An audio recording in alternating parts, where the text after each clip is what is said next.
કેનેડામાં વસતા પ્રવાસી ભારતીયો માટે એક ખબર સામે આવી છે જે ખરેખર ચિંતાજનક છે।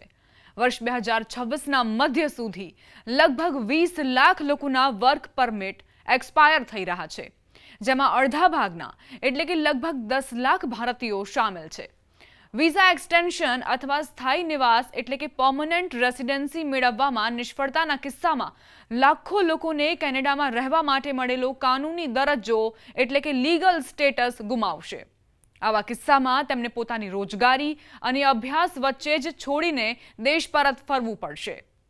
વાસ્તવમાં કેનેડામાં રહેતા લાખો વિદેશી નાગરિકો સામે એક મોટો પડકાર ઊભો થઈ ગયો છે।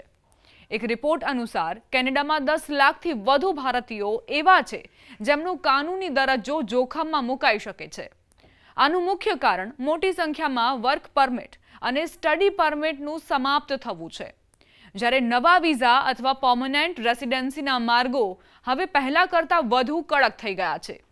કેનેડાના ઇમિગ્રેશન વિભાગ IRCC પાસેથી મળેલા આંકડાઓના આધારે મિસીસોગા સ્થિત ઇમિગ્રેશન કન્સલ્ટન્ટ કંવર સિરાહે જણાવ્યું કે વર્ષ 2025ના અંત સુધી લગભગ 10,53,000 વર્ક પરમિટ સમાપ્ત થઈ ચૂક્યા છે, જ્યારે વર્ષ 2026માં લગભગ 9,27,000 વધુ વર્ક પરમિટ એક્સપાયર થવાના છે।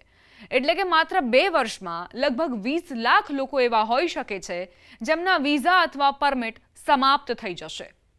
સિરાનો અંદાજ છે કે 2026ના મધ્ય સુધી કેનેડામાં ઓછામાં ઓછા 20 લાખ લોકો બિનકાનૂની દરજ્જા વિનાના થઈ શકે છે, જેમાંથી લગભગ અડધા ભારતીય હોઈ શકે છે।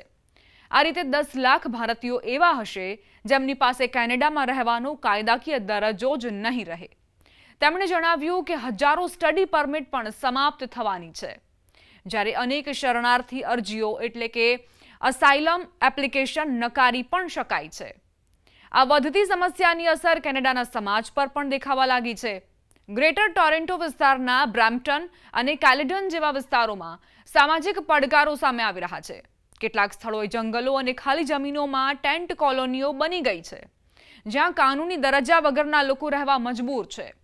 રિપોર્ટ અનુસાર ચર્ચા છે કે અનેક ભારતીય મૂળના લોકો રોકડ ચૂકવણી પર અસ્થાયી કામ કરી રહ્યા છે। આ ઉપરાંત કેટલાક બનાવટી એજન્ટો સુવિધા માટે લગ્ન કરાવવા જેવા ગેરકાયદે કામોમાં પણ સક્રિય હોવાનું કહેવાય છે। વર્ક પરમિટ સમાપ્ત થયા પછી જો કોઈ વ્યક્તિ નવો વિઝા ન લઈ શકે અથવા પરમનન્ટ રેસિડેન્સીમાં ફેરફાર ન કરી શકે તો તે કેનેડામાં અવૈધ એટલે કે આઉટ ઓફ સ્ટેટસ ગણાય છે। સમસ્યા એ છે કે કેનેડા સરકારે તાજેતરના મહિનાઓમાં અસ્થાયી કામદારો અને આંતરરાષ્ટ્રીય વિદ્યાર્થીઓ માટે નિયમો વધુ કડક કરી દીધા છે। આ સાથે અસાઇલમ એટલે કે શરણાર્થી સાથે જોડાયેલા કેસોમાં પણ નવા પ્રતિબંધો લગાવી દીધા છે। હિન્દુસ્તાન ટાઈમ્સના રિપોર્ટ અનુસાર કંવર સિરાનું કહેવું છે કે કેનેડાએ પહેલા ક્યારેય આટલી મોટી સંખ્યામાં લોકોને એક સાથે કાનૂની દરજ્જો ગુમાવતા જોયા નથી। માત્ર 2026ના પ્રથમ ત્રિમાસિક ગાળામાં જ લગભગ 3,15,000 પરમિટ સમાપ્ત થવાની આશા છે। આની સરખામણીએ 2025ના છેલ્લા ક્વાર્ટરમાં લગભગ 2,91,000 પરમિટ સમાપ્ત થયા હતા। આ પરિસ્થિતિને લઈને સામાજિક સંગઠનો અને કાર્યકર્તાઓ પણ ચિંતા વ્યક્ત કરી રહ્યા છે।